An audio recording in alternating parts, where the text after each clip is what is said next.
Just ask like everyone take their seats. We're actually about to get started.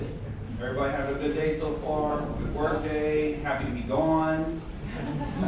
It's okay. We're all there. We're all there. That's the slow. My name is Xavier Harrison, and I'm actually the program manager for Product School. I'd like to say I was handsome as Brad, but unfortunately I'm not, so you guys are stuck with me today. With that being said, I'd like to welcome you to tonight's event. We have a wonderful guest speaker. Quick question, how many of you guys have been to a Product School event before? And I'm assuming by the shortness of hands, most of you have not, okay? Super 2 seconds about Product School. We are actually a school where we teach you guys how to become product managers.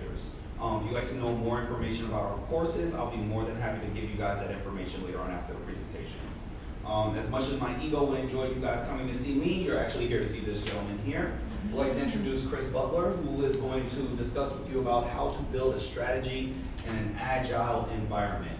He has been an awesome product manager, worked at awesome companies such as Microsoft, Verizon, and Kayak. So definitely about to share some awesome nuggets of knowledge. So with that being said, I'd like to introduce Chris Butler. Hi, everybody. As I said, I'm Chris Butler. Make sure this works. So, as he said, I've been in product management for over 15 years, dabbled in the dark art of business development as well. My background includes Microsoft, Waze, Horizon Ventures, and Kayak. I'm currently a senior product strategist at Philosophy, which is a product and design discovery consultancy here in New York. I started my own company, which also failed. If you would like to contact me afterwards, there's my Twitter and my email. First, just to talk a little bit about what Philosophy is. As I said, we do design and product consultancy. That really means helping companies, both large and small, figure out why they should build something, and then once the why is figured out, what they should actually build. We do a lot of prototyping, we do a lot of user research, but we really practice the strategy through shipping or strategy through building, is what we like to say. We have offices in Los Angeles, New York, and San Francisco, and we think a lot about Agile and Lean. I don't just mean Agile with a capital A or Scrum or anything like that, but just practicing the mindsets of Agile or Lean in general. And we also run with a balanced team approach. How many people are familiar with balanced team? Nobody? Okay. Oh, cool. So balanced team is really about these pods of 3 where you have a product person, an engineer, and a designer working together and actually sharing responsibilities. We all have specializations, but we're willing to step in for each other to do something. So there's a meetup here in New York that focuses on balanced team. I think it's a really interesting approach, and so we live and die by that. And I'm going to be talking about this from a product strategist point of view. So it's very much like a product manager. We think a little bit differently. We're maybe a little bit less on the project management side, but still very much what the core of a product manager would do. And as I said, feel free to contact me. So there's really 2 reasons. So what we're going to talk about today is I'm going to first give you a cautionary tale about strategy or the lack of strategy within an Agile team. How does or why does Agile work the way that it does? Try to do a quick overview of Agile for people that are not familiar about that. We will then talk about what is strategy, why does Agile need that strategy, and then how do you create a good strategy that's been tested, and then applying that to your day-to-day as a product manager. I think that's something that's very key when we talk about strategy. It tends to be very high up there. It tends to be something that only executives think about, but really it's the product manager's job to own the strategy. And by the way, I'm not a crazy person. I haven't escaped from a hospital or anything. We just had our son on Sunday, so still going back to thank you. Yeah. It's a cheap way to get a lot of clap, but yeah. Anyways, just in case you see these, it's not like I go to clubs a lot. So yeah, there's really 2 reasons why I want to give this talk. And so the first one is that, as I said, I have a lot of experience in product management. When I was at Microsoft, I would work a lot with the PM boot camps there, so we would call them program management at Microsoft. But really giving back to the community, there's so many things that I've learned just from the people that came before me when it came to products, and so I want to be able to help pass that on. And then secondarily, strategy is something that I think about a lot, and I think the next stage for me is really to teach it to someone else so that I can get better at it. So you guys are kind of that guinea pig for that as well. So I'm going to talk to you about the dreaded polish sprint. It's not Polish, and it says Polish. It's just the way the capitalization works in the Stranger Things generator. Anyways. So basically, we were working on a couple months ago. We were working on a B2B service, and so it was essentially somewhere between a proof of concept and an MVP for a particular type of service industry. In this particular case, field service industry. We were 7 out of 8 sprints into our discovery, so doing a lot of research week over week, building small prototypes and validating them. And once we got to the last week, essentially, we had thought of it that we would just use it as like a fix-up week or a polish week or rounding the rough edges type of thing so that we could start to actually do a pilot with the team. And when we did sprint planning at the beginning of that week, trying to decide what actually meant polish in this case was very difficult. And I think when we talk about polish, it's now kind of a divisive term within philosophy. And the reason why is that your idea of polish could mean something very different than mine. And in the end, understanding what we're building towards will tell us what particular paths are really the most important to have at a certain state. So some things may not matter at all, other things may matter a lot. And the big issue is really just that in people's heads, polish meant something different for each person. Just like the strategy did, funny enough. So we, from this, during our postmortems, and I definitely suggest you do that, we kind of came to the root cause that at the beginning of our engagement, we did not do enough to set what the strategy was for the engagement. Now, I think this also is applicable to non-consulting services, so we do a lot of consulting, but I think for product teams that are trying to move towards some goal, having a strategy, even if it's something that has changed over time, is really important. So I think this is applicable to both product teams and consulting, so I just say that up front. How many people are familiar with Agile here, or some form of Agile? Okay, good number. So I mean, there's like 50 different ways to practice Agile, some of which are more strict than others.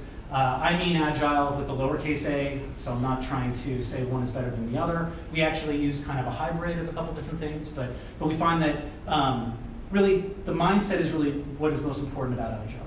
And so I think the main point, and this is the most concise definition I've been able to come up with, but it's essentially you figure out things iteratively, you do it with a small and highly collaborative team, and you're very close to the end customer. So that's really what Agile, I think, means in general. You may add frameworks or process or other things on top of that, but that's really what it's about. It's a small, highly connected team that's working directly with the customer or the end user of a particular service. I definitely am a big proponent of Agile, coming from Microsoft and then also graduating from an engineering school at the end of the 90s really meant that waterfall was still very popular. I think the first book that I bought when I got out of college was Extreme Programming, if you guys are familiar with that. But essentially, I can definitely attest that people working on projects with Agile are happier overall, and I would say that over my entire career. And that in general, the big downfall of waterfall was that when I was at Microsoft, no matter how many times I would think about all the edge cases and write a 500-page spec that was supposed to cover all of them, there was always something we missed, or there was always something that took longer, and there was always a reason why that well-laid plan at the beginning did not work out. So I don't think that's, I'm probably just speaking to the choir here, but something else I would mention about Agile teams is the way that it starts to impact the way that organizational structure works. And so this is the traditional bureaucracy. We're using command and control. Generally, the rule of hand here is that bureaucracies tend to operate as complex as the person at the top. And so when you have very strong leaders, it works out very well. But the moment that anybody has to make decisions on their own, it tends to flounder. That's not always true, but it's something that I've found to be true. Agile teams tend to work in a very highly collaborative way. They work with each other, high communication. They tend to be more resilient teams. They tend to think about more things. They tend to expose more problems as time goes on. And what's really interesting about Agile teams is that today, for the most part, whenever we get hired, we usually are dropped into some part of a bureaucracy which still has a hierarchy. And so you still have the person at the top or the executive team at the top that is trying to dictate what is being done by all the teams, and it works with mixed success. Unfortunately, they are also the furthest away from the customer, usually, so they don't know as much. They may not have as much access to the research. When you really start to get to a true Agile network of an organization, There's no longer this difference where there's one Agile team underneath one person or one group, but you start to look at everybody within the organization as small pods that work in a highly cohesive way with other teams. And so this starts to resemble what would be called like a complex adaptive system, if people are familiar with complexity. But there's a lot of benefits to these types of things: resilience, higher communication, better cooperation, specialization, but also robustness, interconnectedness. So there's a lot of reasons why these types of organizations work so well. And this is also the reason why complex adaptive systems are essentially us as humans, or ecosystems or anything else. So anyways, I'm going to not preach too much about complexity or complex systems, but it's something that is very much related to this. So now we have to ask the question, what is strategy? This is a difficult question to answer a lot of the time, and it can be a very overloaded term. There's lots of books, there's lots of tools out there, there's lots of websites, blog postings, McKinsey articles. And they all may have slightly different interpretations. I'm going to present to you two that I think are valuable. But I don't want to be too pedantic or syntactic about this. Like, the truth is, strategy is one particular type of thing. I'm not going to conflate it with things like vision or mission or things like that. So I'm sure that there's a lot of preconceived notions right now. They're all floating in your heads, but let's try to remove those for right now. And let's talk about it from the standpoint. So this is a good long definition of what strategy is. This is from a newsletter called Evergreen, and there's a particular one about strategy that I highly recommend. Oh, also, one thing that I forgot to mention, but was probably on the early side, all of these resources will be available on a blog post at the end, so you don't have to write all this stuff down if you don't want to. So basically a handful of decisions, mostly about what you're going to do next. You shouldn't change your strategy very frequently, or it should be hard to change. It's whether you're going after this objective that's part of this strategy. I think value to customers is key, advantage in a competitive space is another one, and then in some way leads to some benefit to your organization. I think this is a pretty long one. I'm a big fan of this one by John Boyd. And if you're not familiar with John Boyd, he was a strategist in the US military. He's kind of the great granddaddy of Agile in the sense that he created the OODA loop, which is observe, orient, decide, act. Sun Tzu would be like the great ancestor of strategy. But so John Boyd is really interesting, and in his presentation that he would give to the Pentagon a lot, in the strategic game of question mark and question mark, this is actually what it's called. The goal is really, from a strategy standpoint, is to survive on our own terms and then improve our capacity for independent action. So when you think about organizations, it's not just about the fact that you're going to make more money or increase shareholder value, but the purpose of an organization is really to continue on in some way. It's nice if you have some type of bigger objective that's like change the world in some positive way, but I would tell you that a lot of strategies that are very sound don't have anything to do with that.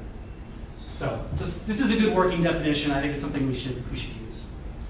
And a really good book, oddly enough, is Good Strategy, Bad Strategy by Richard Reynolds. And I think this is a really great starting point for starting to understand kind of just in general about strategy, try to get better at doing strategy. And in particular, I think it outlines a lot of things about bad strategy that you should try to avoid. So what is bad strategy, I think, is the first question, right? So we can identify what's good strategy. I think the first thing is that it's really a failure to face whatever the challenge is for the organization. So you're not actually saying how you're going to improve some type of situation or how you're trying to solve something. Mistaking goals for strategy is a very common pitfall. So if you ever see a strategy that says we're going to grow 20% year over year, that's not a strategy, that's a goal, right? Bad strategic objectives or just like a list of things to do. This is where there's a meeting where we're like, all right, we're going to put together a strategy deck. Everybody gets in the room and they're like, well, what about my project? What about my project? And it's just a list of projects. That's a bad strategy. And then finally, fluff. So I think the thing about fluff that's interesting is saying, for example, that you're going to be the best in class, or you're going to, biggest is actually not fluff because that is a real thing. But being best in class is kind of fluff-like, right? It doesn't really mean anything. We talk about, like, are we best in class right now? Well, I don't know. What did we tell the press last week? That's really what all it is. So Fluff is definitely something to avoid when it comes to understanding what is good strategy. And then why is bad strategy bad? So it doesn't really link from this very high level strategic understanding to day-to-day action. I would say that's a very big problem with bad strategy. Strategy is about where you're focusing. And so if you're not focusing on anything, you are probably not achieving anything either, right? Like if everything's important, nothing's important type of thing. It also avoids tough decisions. So as part of the strategy, you should be saying you're going to do this and not this, and that decision point should be hard to get to, because both of those should be potentially good options. It's just that you're betting on one of those. I'm going to talk about bets a lot more later too. And then it makes the wrong trade-off. So it basically is saying that you don't, you're trying to combine too many things, and that when you should be saying yes or no to something, you're not actually saying yes or no to something. So it's similar to the last one. And then the last thing I would just say about bad strategy is sometimes people say, well, we don't have a strategy, we just kind of figure this out as we go along. And that really is just like everybody, basically each person's own strategy. So everybody has an idea of what the strategic goal of an organization is. And it's in each of our heads, but we're not writing it down, we're not checking it against each other, we're not actually doing anything with it, other than just continuing to move along with each of our individual understandings of strategy. And so that moves away from these types of complex systems where we're all independent actors that are non-coordinated, right? So that's bad. So why does Agile need strategy? So I would say if people have worked on Agile teams before, especially highly iterative ones where you're doing lots of sprints, it can sometimes feel like you're doing a lot, but you're not really getting anywhere. And so that's really what strategy is meant to be, right? Strategy is meant to be this North Star that even though you're constantly adjusting the direction that you're moving, you know where you're trying to get to. So I don't know, I just personally have had this problem come up multiple times where, we're getting a lot done. And the moment that you become so reactive that you're only doing reactive things, you're basically just like bug fixing at that point. You're not really building anything of meaning anymore. So I really liked the way that Joseph Kelly in this blog, Ribbon Farm, I highly recommend it. In this particular blog post, he talks a lot about lean methodologies and then how to apply strategy to it, but I think it's very appropriate for Agile strategies too. And I definitely recommend you go and read the entire blog post. So I'm going to try to give you a summary of this, but there's a lot to take in from this particular posting. And part of what I think is most interesting is not only is he approaching it from the standpoint that, yes, you're trying to learn something as fast as you can, and that in the end, there's actually something that you're trying to get to that differentiates you from all of the other people that are out competing potentially for the same customer or for the same user. And he refers to that as a secret, which is also something that Peter Thiel talks about in chapter 8 of 0 to 1. So the idea of the secret is, just as a quick summary, it's really about like, what do you know that the rest of the world doesn't know that will make your product special? And if it's something that everybody else knows, then it's probably not worth going after, right? Like if you can just do simple things all the time, you're probably not building anything of value.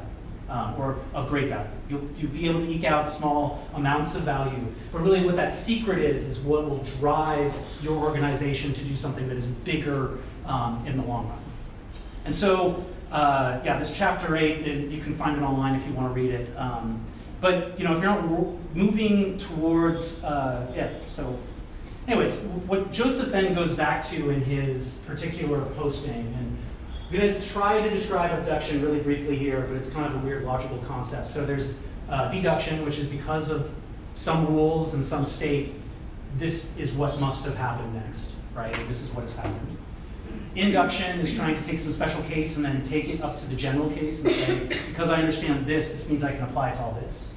Abduction is really like creative problem solving. So you have a bunch of understandings or experiences. There's no necessary logical linkage between all those points, but you're taking kind of a conceptual leap to try to understand how that point, that existence of that system could be, right? And so abduction is the core of a lot of design thinking, if you're familiar with that.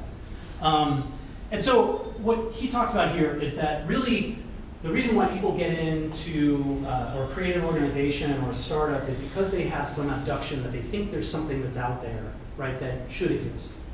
And they base it on some type of understanding of what that secret is about why other people are not addressing that problem. In this case, the BML loop is really just a lean loop, but it could be your Agile loop, it could be whatever. And from there, you're actually learning something. And that learning then turns into insight that you then apply and update your bets, which is really, again, that part of that strategy, and I'll get to this a little bit later, but what are you actually betting on that matters from a choice standpoint for your organization? And then how does that update your secret? And then you cycle again. And you do this over and over again until you build something that the secret is better than whatever else is out there. So anyways, I realize that this is kind of like a weird set of concepts to pull together, but I think it's really interesting. And so I'll talk a little bit more about how strategy actually works with the secret and the bets and stuff like that. You know, I mean, this is just terminology. This is not like the secret when we talk about the book The Secret or anything like that, just to be clear. What's Yeah. BML? Oh, sorry, build, measure, learn. Okay. So it's a lean methodology type of thing. All right, and so I think just before we leave why Agile needs strategy, but I think the thing that's very interesting about these complex systems is that it's really generally for something to be a complex adaptive system and for it to get all of these benefits of resiliency, et cetera, you have to have some goal or some end state that you're trying to go after. Survival is definitely one of those, but it could also be something else. And so I think it's just very key that once you start to understand complexity from your own team standpoint, I think this mindset is also very applicable when you start to do things like user research. Not everything is really understood right away. Right? Like that's maybe the key thing about Agile is that you assume you'll know more in the future than you do today. And so, and that's because generally when we're building something today, it's not something that's very simple, right? Like it is something that's complex. It's something that is about multiple people coming together in some type of ecosystem or social relationship that is not readily apparent. And that's where all the value is when we talk about building something that's meaningful. So, why don't we talk about how to create a good strategy? And this is what I've found to be very useful. Again, going back to this book, I think this is a great introduction to strategic thinking, and so I definitely recommend you read it. There's also a good YouTube video that's about an hour long of his presentation. And what Rommel puts forward is something called the strategy kernel. When I say kernel, I mean like corn, not like Captain Crunch. So the strategy kernel. And it's broken down into a couple pieces. And I'm just going to throw this up here and then talk through it. So diagnosis is really what is this challenge that we're trying to address. And so in particular, it should be a critical one. It should be one that is really important for your organization to solve. It should be something that's impactful and meaningful to someone else. And this diagnosis could be not only for a particular user, but it could be within your industry. It could be for your company. But it's really, what's this big problem that you're trying to solve? So being more problem-oriented than being solution-oriented. And then the guiding policy is kind of this general approach, like how are you going to address this particular problem as you move forward? And then you don't stop there, because if you just stop there, that would kind of be like a vision, right? Like it doesn't really link it to anything that's meaningful, and that's where coherent action comes in. And coherent action is essentially a list of things that have to do with the policy or within the umbrella of the policy that will help you address whatever that challenge is up in the diagnosis, okay? So actually one thing I just want to mention really quickly. So there are lots of other strategy tools that are out there. And I'd say the things that really resonate for me about this is it's a good way to kind of write down strategy. I think there's a lot of different ways that you can put together things like, how many people are here familiar with like SWOT analysis, for example? So that's a tool to pull together a bunch of information, or like Porter's 5 Forces. How many people are familiar with that? There's another tool to put together. This is another tool that I think is very valuable when trying to write down and communicate your strategy and starts those conversations around strategy, which is really the key thing. And I think that you should use other tools in combination with this. So SWOT, 5 Forces, Blue Ocean, which has questionable value, but like a bunch of other, all those things you should be doing at the same time. But this is, the key thing here is trying to make sure that you have the spectrum of very high level to very low level, and that you are addressing the right things, and that's where this framework really comes in. So as an example, a good example is, for example, like a doctor, and this is a toy example, of course. But a diagnosis or the challenge could be, there's a set of signs or symptoms that are taken together for a particular patient that makes a history. And the doctor will potentially use induction, or potentially use deduction, but could use abduction in the very extreme cases of trying to understand what the illness is, right? But they make a decision about what they think that illness would be, what that problem or that challenge is. And from a guiding policy standpoint, they then say, what is the approach that that doctor is going to use to now address that problem? And then the coherent actions tend to be the things that fall out of that approach. And so it could be exercise, it could be vitamins, it could be particular drugs, particular physical therapies, anything like that. So that's really the way to think about this. And so that coherent action level means that this week, I can now write a prescription, I can have the patient go out and do this. Like there's action that is very key to all of that. Another example that he uses in the book that I think is interesting is NVIDIA. How many people are familiar with NVIDIA? Okay, so I mean, they're basically a graphics chip manufacturer. Started kind of in the early 90s, I think was when they first came out. But they were getting killed. Their first product came out, and then they were getting killed by their major competitor, which is 3DFX. Intel was going to enter the market and potentially blow up everybody with their ability to do manufacturing. And so their diagnosis was really that there's this performance race, aka Moore's Law, where everything is doubling every 18 months. And the chip industry was doing that, but NVIDIA was not keeping it, right? So the guiding policy in this particular case was that they need to be faster. And now that sounds very simple, but in particular, they wanted to be 3 times faster, okay? So how that then turned into coherent action is, first of all, and probably the most key part of this example, was that rather than playing the same game where you spend 18 months doing development and then release, they created 3 separate teams that were offset by 6 months. So that even though it still took 18 months to complete end-to-end, they were coming out with new products every 6 months.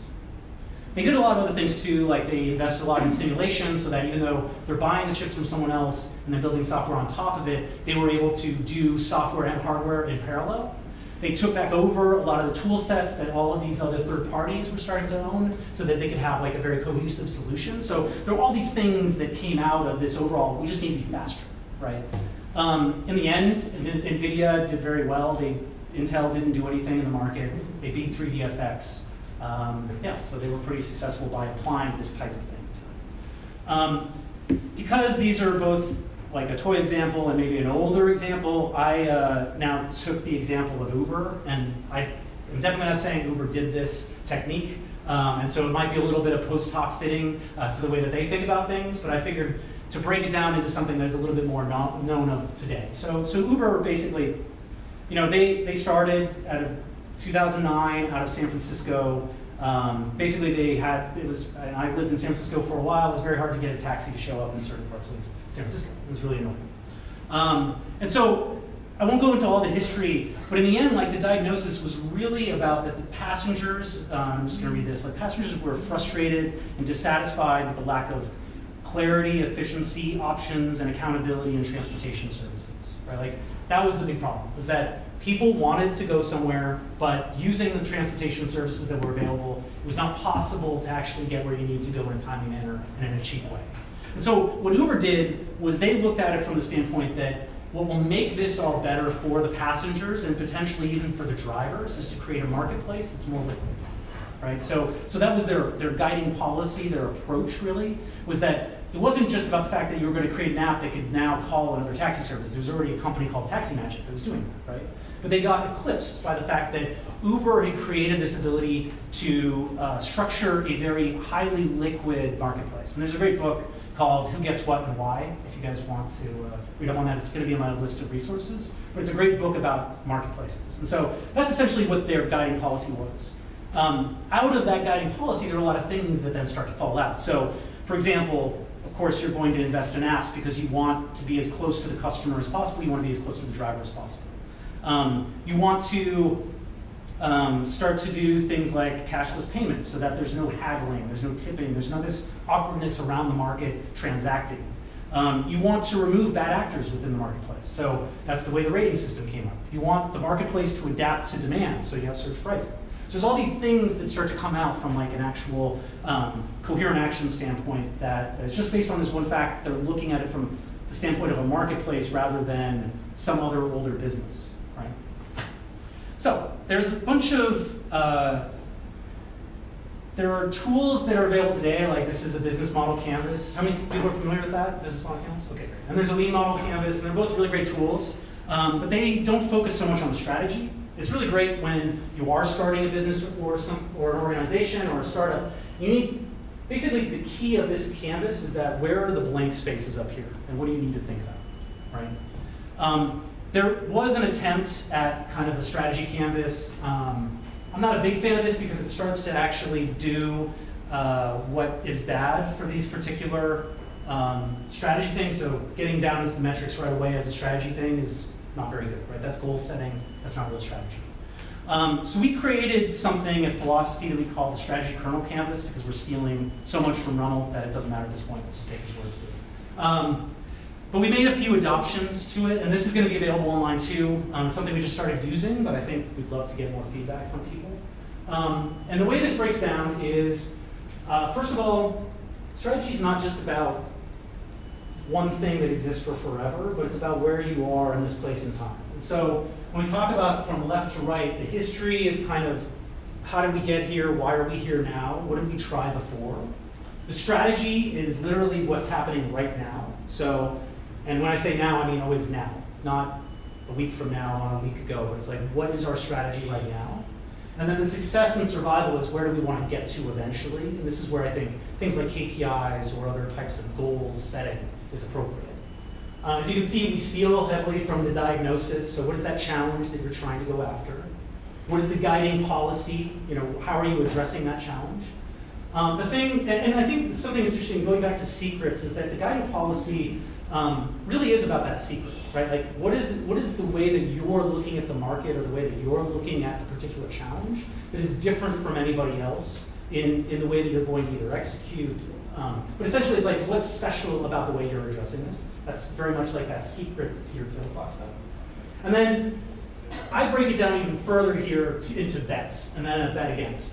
And when I talk about bets, you know, when you're, one of those big problems with bad strategy we talked about earlier is that you're not actually choosing between one thing or another.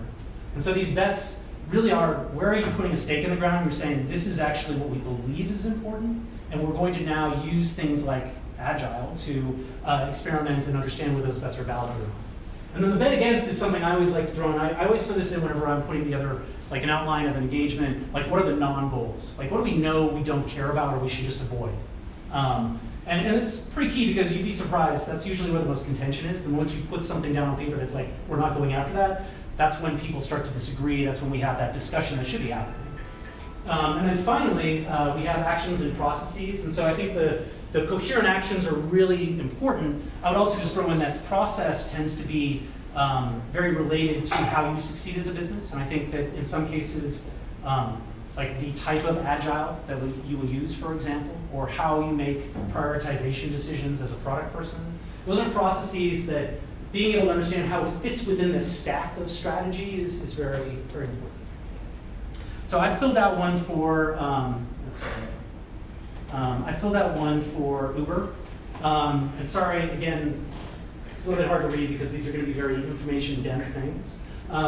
But like we talked about, it's really about this frustration for passengers to actually get transportation services they want. And the way that we're going to deal with that is we're going to say that we have a more transparent and liquid market. And then the bets that I think are interesting here are that one, like drivers don't need to be employees, right? Like that's something that a lot of people would have thought that you'd have to have drivers as employees to actually make this work. They bet that's not true. They do not do pre-scheduled trips. Actually, they do now. They just launched in one market as an experiment, right? Trip or network effects matter. So this like idea of first mover advantage is really key to them in getting into different markets. And then the anti-bet is really ignoring local taxi regulations, right? Like, that could be something that could come back and bite them, and it does in certain markets, right? It does in certain countries. But in the end, like that's their bet. Is like, we're not going to deal with compliance to the law at this point. Because we assume that the people that use our service will get what we're trying to do and will believe us over what the taxi regulations are doing. There are times where that doesn't work, like Zenefits, for example, they bet on the wrong type of regulation on compliance. And then all the actions that we talked about. So like how do we start to get new drivers? Like drivers are actually a big issue around this. The marketplace needs to be managed like a marketplace. We have search pricing. So this is now something that, in particular when you start to fill something like this out, you may actually only know what you're trying to address. And so that's a good moment to then work outwards, right? So just like the business model plans, you can use this as a framework for a workshop or a framework to make sure you're understanding everything in context, okay? All right, so I think what I wanted to talk about very briefly also is how do you start to test these strategies? And so one of them is what I'll call the saying no. So this is really essentially the betting against. And so we use something called .voter, which if you go to .voter app, it'll be on the list of resources. It's a way to do ideation where you diverge and converge, if you're familiar with that terminology, and then vote for things. And so we use this. I use that particular tool where everybody goes in and adds everything that they think they're saying no to, and they try to be as divisive as possible, and then we have everybody vote on them. And the things that are not voted on, those are the things that people disagree on.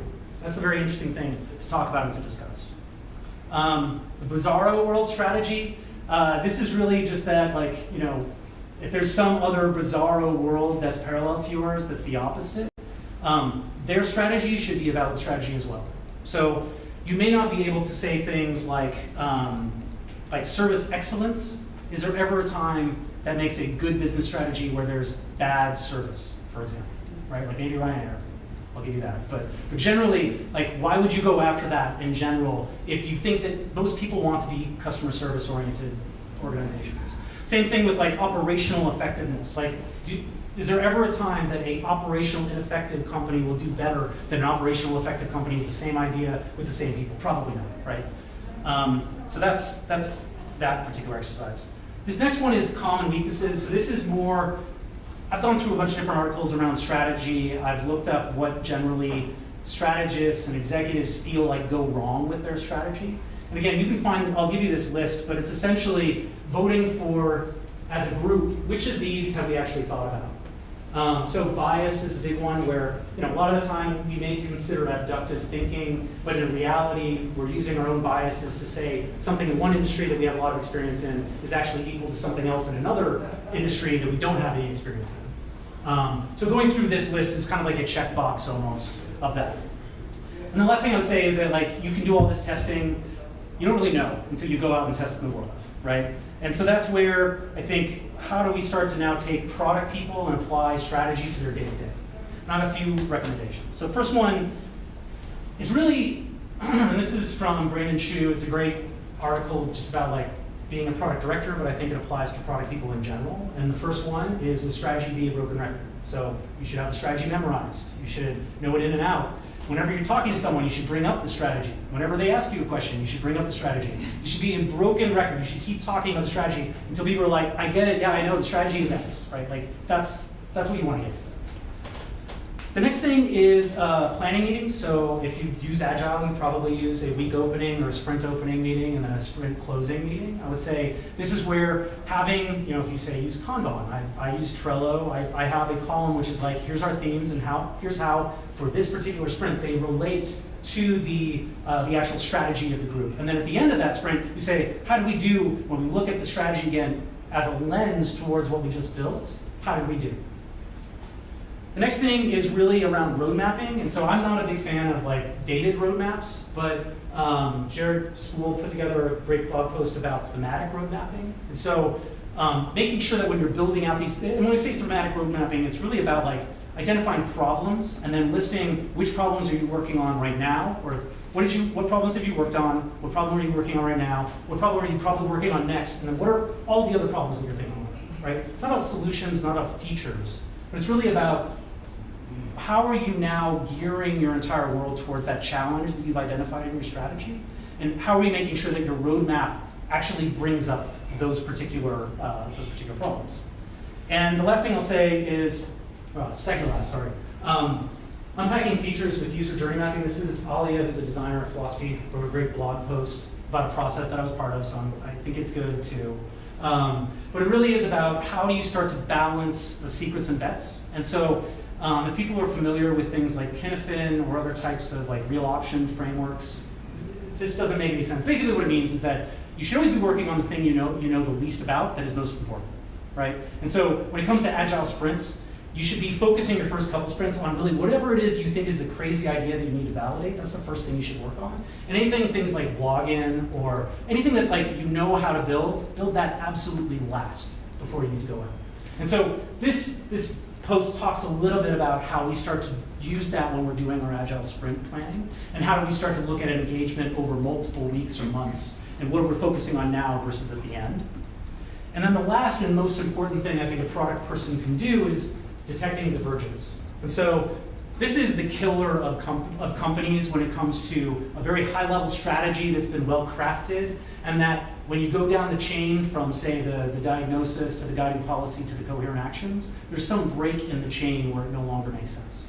And so that divergence is not something that's necessarily bad, because the teams that are down at the very lowest level working with customers on a day-to-day basis, the way that Agile thinks about it is they're the ones that know the most, right? And so you should be understanding that if there is a divergence from what we think is really the most important thing to build for a customer right now, that probably means that our strategy is incorrect, or we're working on the wrong thing. And either way, you should have a conversation, right? Like, it should not be a bad thing to escalate these types of things. So divergence is maybe at the core of what product people are trying to understand on a regular basis while they're working with people. And what is a great, like, how do you start to know that you have a great strategy? Some of the things, like I know that some people are not a big fan of like code smell and that concept. I think a lot, so code smell is, if you're not familiar, how many people are familiar with code smell as a concept? Okay, probably engineers. But like basically what it means is that if you see a particular type of thing in code, it's usually not a good practice, and so that probably means that somewhere else in the code base there's a bad practice going on. And so it's called a smell. I don't know, some smells can be good, some can be bad, so I don't know if it's a good term, but like it's supposed to be kind of like a precursor or like some type of indicator that there's something bad going on, right? And so the things that I think are kind of like good smells for an organization with strategy is that when you start to present to upper management and you describe why a particular decision was made, it makes absolute sense, right? Like that, it should just click. Like they may not agree up front. They may say, why did this decision get made? But in the end, it's like, we made it for these reasons, and they're like, that makes absolute sense within the strategy. That's one thing.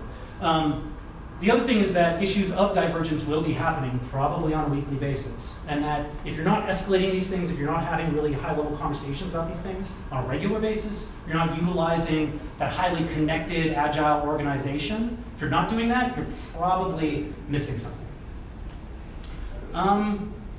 So yeah, so just to kind of, in the end, I would just say, strategy is definitely key to how agile groups work. I think it's not just something you create, it's actually something that you iterate just like agile process, and it's something that should be core to your agile process. And it's really about a conversation. So just because you created this strategy kernel canvas, you can't just like put it somewhere or just put it up on the wall and just not worry about it anymore. You need to actually talk about it as much as possible, and you need to continue to understand how it is part of your process on a day-to-day basis. Yeah, and so in the end, like if you guys want to get some help, we would love to test this product strategy canvas with some people. So if you're interested in being part of like an office hour, please contact me. And yeah, thank you.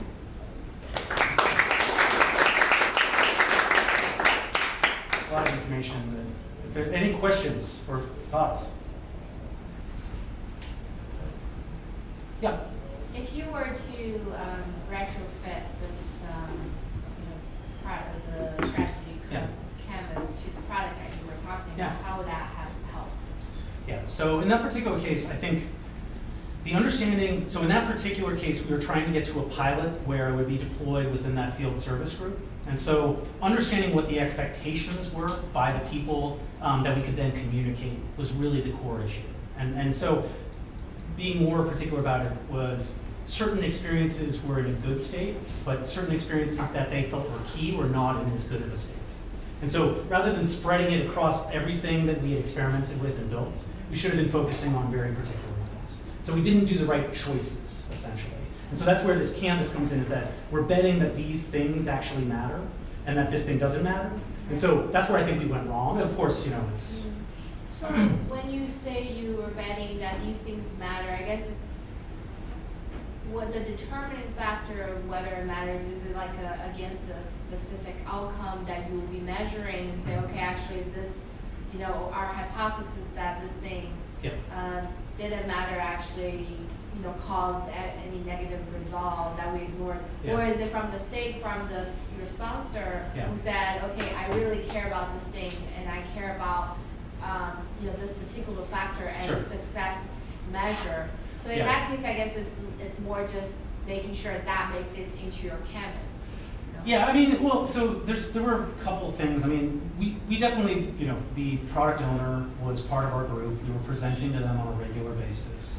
I think there's some misunderstanding a little bit about how Agile works. And so, but in the end, yeah, I guess it seemed like there were a lot of statements that you had there, and so I'm trying to catch up to, like, piece it together. Primarily, I was just wondering how, and then also I guess it links to, you know, how that the canvas is, you know, unique application, how is unique, is it unique in an Agile environment?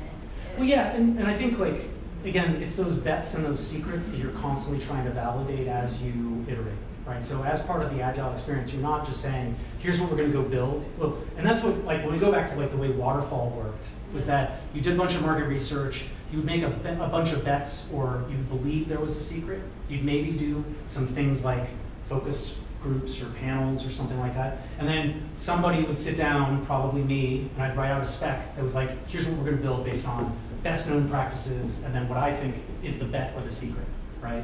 And then we go and build all this, and then we release it, and then we're like, oh shit, what happened? Why didn't anybody use it? Whereas, like, with the Agile process, you're constantly looking at those bets, and you're like, are these bets still good bets, right? Does this secret still make sense? And so I don't even think of it as like retrofitting, because the truth is like, we are using something, we're using this canvas to now, when we go through and workshop with this client for the next engagement, right? We're saying, what are the things we missed last time, right? What are the things that actually matter here? What are the things that don't matter?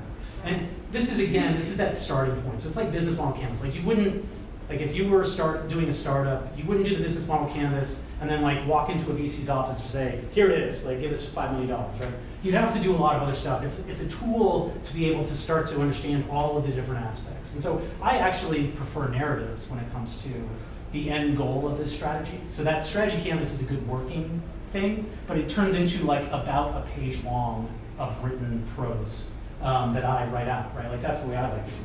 There are other people that will prefer to just have that canvas up on the wall, like, constantly updating it, right? It could even be digital, right? Like, this is all part, it's like a sketch file that I'll probably release to people, but you know, it could be, I don't know, there's a lot of tools to do this type of thing. But it's not meant to be like where you go back and like, oh shit, this is where we went wrong. It's like, from this point on, what are we doing, and what are we going to make? How are we going to make sure that everything we do every Agile sprint adheres to this strategy? And if it doesn't, then that's a really good thing to talk about. And that's okay. It's not bad. Yeah. How frequently do you suggest we should revisit our strategy? I mean, I personally think that, well, so we do weekly sprints with our stuff. So we're very aggressive when it comes to iteration, and we'll do testing every week. So I would say beginning and end of every week. But I think that's where that first part about product people really living and breathing the strategy comes in that you should, first of all, be able to detect when you're diverging from what the strategy is, and that's when you should have that conversation like, hey, you know, we've discovered this about our users or about the people that will use this. So we think we need to change what we're working on to be this. But the problem is it doesn't fit within everything else we've said is actually part of our strategy. Does that mean that we should either ignore that use case, right? Or because it's not core to what we're building? Or are we just going after the wrong strategy, right? So I'd say it's frequently as possible. I'm betting you, though, that product people probably, yeah, I would say like at least monthly, you should be having this review with your upper management, right? Like we're talking about those high connectivity teams. But then again, I come from like a background where we're literally talking all the time, all day. Whenever people are not actually doing good work, of course. But like that type of high bandwidth communication happens in teams where people are trusting each other, where they know what they're working, what they should be working on, what they shouldn't be working on, and they understand the big picture. That type of high communication happens naturally. So I'd say like strive for that type of organization. That's the first thing. The second thing is you can be the implement for change in this particular case by constantly referencing it whenever you're doing planning, whenever you're doing reviews, retros. that's your key moment to talk about this. And then whenever making a product decision, whenever approving a particular work item or bug to go, like we use an inbox system and to do a current, like when we move from inbox to do, we think very hard, like how does this actually align with our strategy? Does it fit within the theme of this particular sprint? If not, it gets archived. I'm crazy, no backlog, no icebox, like it will come back up again if it's important type of person. So maybe it's like an extreme version of Agile, but I think like that's where your role is as a product person, is to be that implement for change towards being strategic. So, yeah. I'm sorry, what? Is that available somewhere in the blogspot or somewhere? Oh, the canvas? This PowerPoint presentation. Oh yeah, I'll put it up on, it's not up on this page yet, but I'll put it up there. Yeah. Yeah. So the canvas seems like a great tool maybe for product owner who's in the weeds with the developer and designer, iterating, being able to get quick feedback with them. Obviously the executive level probably won't be using or digesting. I'm curious how, if that tool you used with a level up that you might be reviewing once a month, once a week, that you get a couple hours with? I think this depends on how the executive team that you work with operates, because like Jeff Bezos wouldn't do anything unless it was a 6-page narrative document, right? Like, so you should take whatever the tool is you're building. But I think the way that I think about the canvas and the way that we use it is with our customers or our clients. We'll walk them through, like, I'd say that the standard tools we utilize are the business model canvas, right? We'll use Rich Picture. If you guys, are people familiar with Rich Picture? Anybody? Well, look up that technique. It's mostly about like trying to understand all the actors in a particular industry.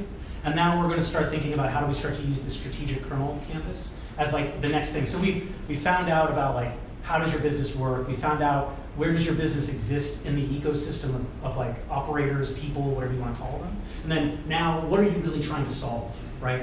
And so that's kind of the right order, I think, of doing these things. And I would say that's where the workshop with executives makes sense, right? Anytime that my biggest concern about like Agile teams that are operated by a hierarchical executive team is going back to that slide at the very beginning, right? Is that you're still only being as kind of complex or as intelligent as that person at the top. And the reality is that even if that person's very smart, they're gonna be wrong sometimes. And they're not gonna understand everything about the customer.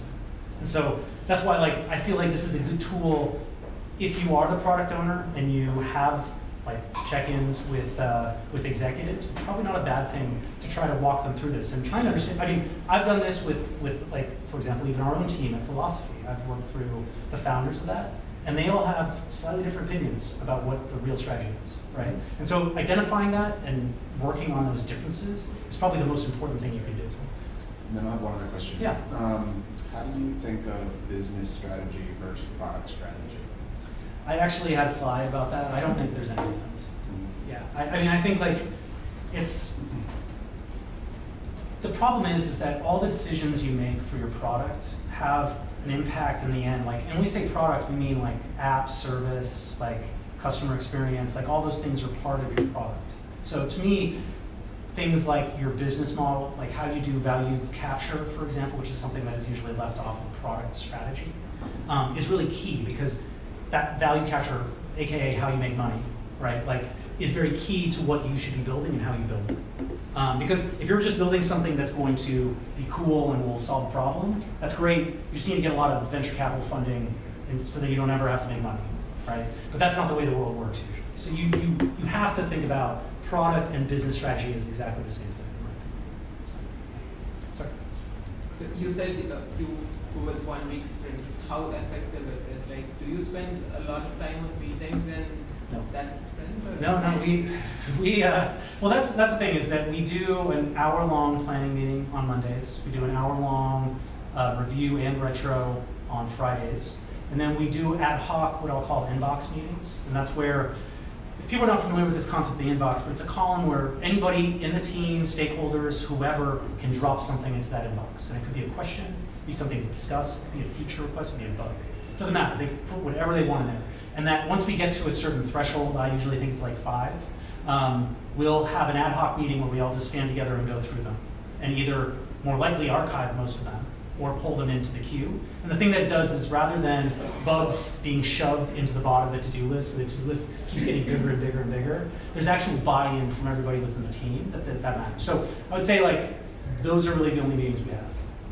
So we don't do any, like we communicate over Slack, we use Trello very heavily, but like we assume that each person, there's no project manager, right? Like there's not someone that, like I do have to do this occasionally, okay? I do have to go and like walk around and say, why is this not done yet? Or like, what's going on right now? But it's so rare that it's usually like everybody has the responsibility of making sure that they are doing their piece of the larger team. Is there more psychological stress on the team members because it's such a short time to deliver something, or is it? I mean, we try to piece things together rather than build from scratch. So, and part of this comes from the idea that like validation is actually the most important thing you can do. You can build something that's perfect, but if it doesn't matter, you just wasted your time, right? So from our standpoint, like non-coded prototypes, doing a contextual inquiry, like observational type of research, that's really key to everything. We may not be building something like that's actually coded every single week. We do usually though. So like there are still times where we have to spike technologies, for example. And so yeah, it's definitely a high urgency, kind of high rhythm, fast rhythm type of thing. But I don't know. I like doing things every week. So how do you answer that? Yeah. So one question about just the bad, and validating of that process. Do you have an example of like of a bad that you had put and then you validated or invalidated, and who did you talk to figure that out? Yeah. So one of the bets was around which personas were most important.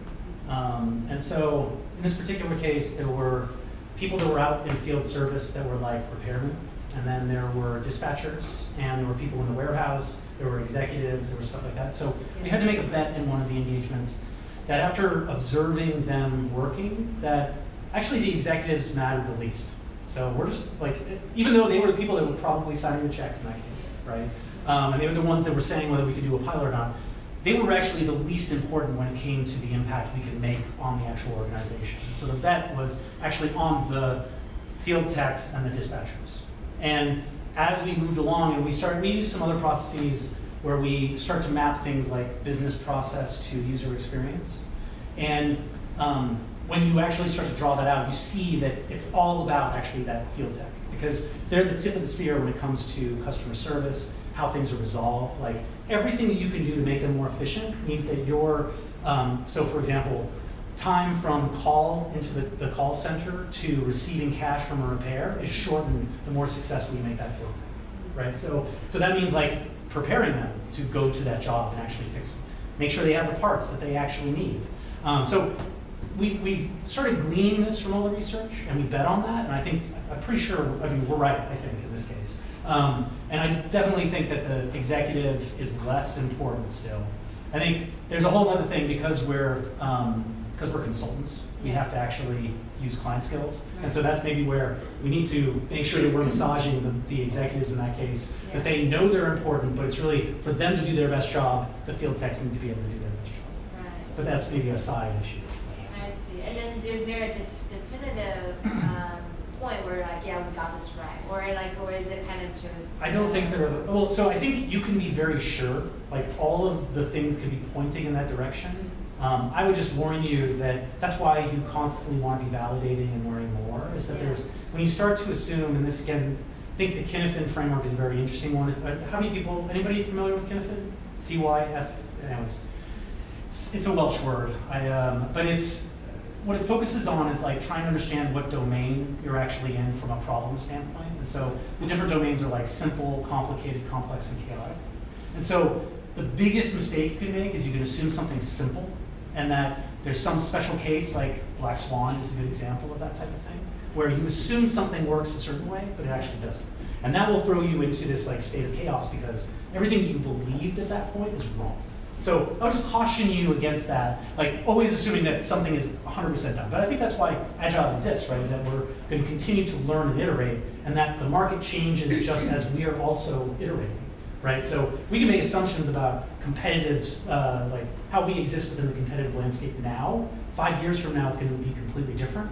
and actual actions we take now will impact the competitive landscape in the future.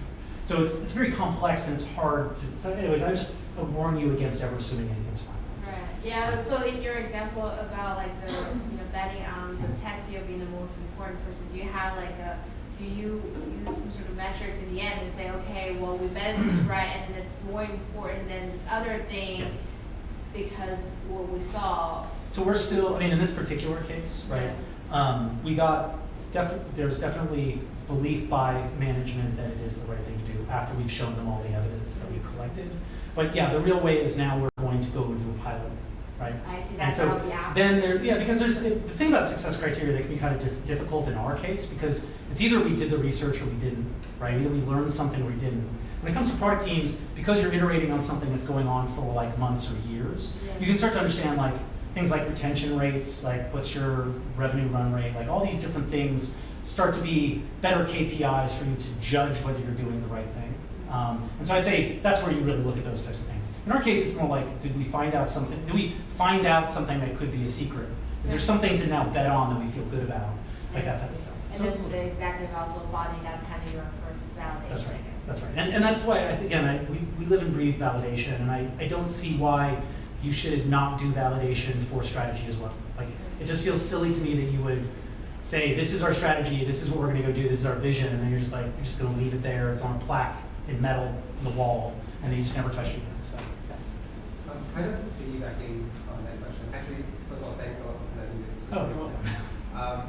Kind of piggybacking on that question, can you talk a little bit more about when you should think about changing your strategy? So you mentioned that it's something that shouldn't be changing, but for example, if you have a bet that so badly that that's the main sense more, or changes in funding for better or worse. Yeah. Well, that's the problem, is that all of these situations are, again, complex, right? Like, there's no simple answers to any of these things. I think, again, getting back to that, the idea of divergence or a broken chain between what people that are in the Agile teams that are executing on a regular basis feel is important versus what that higher level strategy is saying, that break in that chain is something that you should be looking for all the time. And that to me is really, that's the main way to detect this. Now, how often should your strategy be changing, right? Like, the concept of a pivot is something that has been popularized, right? And that's really a major overall, I mean, depending on who you talk to about what pivot means, pivot can be, you've identified a problem or a challenge, you're just finding a different approach for it. But I've also seen pivots where it's like, like Slack, right? That's not a pivot where you have a problem that then you chose a different approach. It was a game company that turned into like a productivity software. So that to me was like, they just had the group of people and they were like, okay, well this seems like success, so we're gonna go this way. So yeah, I don't think like, I'd say for like Agile teams that are early stage, you should be tweaking your strategy, like the bets, for example. Those should be rotating potentially every sprint, whatever that means, for very early stage. Once you start to get later stage where you're more about, like once you've gotten past product market fit, that's when the bets and the secrets should probably be more kind of static. And when I say static, I mean they're still changing over the course of years, potentially. But like if you're altering where you're going after you're already making a bunch of money, you found the right customers, you're probably pivoting away from people. Now, this is also where there's the other side of it. Do you feel like working on that with those customers or not? And that's a more existential question, I think. So, yeah. Are we all out of time, I think? All right, one more question, or? No? Oh, yeah. So, thank you for the talk. Yeah. Great. So who do you usually involve in building up the strategy canvas? Sure. Yeah, I think the right people, in the case of like our engagements, it tends to be the product owner, probably the people that are stakeholders that write the checks, and then, like me and maybe a salesperson. When it comes to regular startups, it should be the entire founding team. And I think once you get past about 5 or 6 people, these types of workshops don't work very well. Because it's not about consensus, right? Like the truth is that there's probably someone that is building this company or has started it, and so they have the best idea of what they want to believe is the strategy. So yeah, I'd say keep it under 5 or 6. It should be people that can actually instantiate change within the organization. It's the people that if they don't believe in this, that it just doesn't matter, right? Like that's what I'd say is like if the person doesn't have to be in that meeting and that they'll just believe whatever you say, they probably don't need to be in the meeting. But I can't imagine a founder that wouldn't want to be part of this discussion. And if that is true, you probably don't want to work with them because they have other motives. So, So the team doesn't really get involved? no, I think this is where, like, that's why the bets, for example, I think really come a lot from, it's kind of like, and I dislike this analogy, but it's like the executives pushing down strategy and then the people that are in the Agile teams pushing, and it's actually more like next to each other rather than above and below, but like, they have some idea from a strategic standpoint where they want to go. Ideally, everybody on all the different Agile teams or the Agile team that's working on it is actually buying into that. And then they're adding more information as they understand more from the customer or the people that they're going to be targeting, right? They then update the bets, they update the secret. They maybe even update the problem. But that's where, again, it's like this kind of cross-pollination between executives and Agile teams is really important. And I realize that it's like a scary thing, right? Like, people have been operating in command and control structures for a very long time. Yeah. And it's not as good to be able to operate, I think. Doesn't help. You don't operate as well by using numbers. All right, thanks. All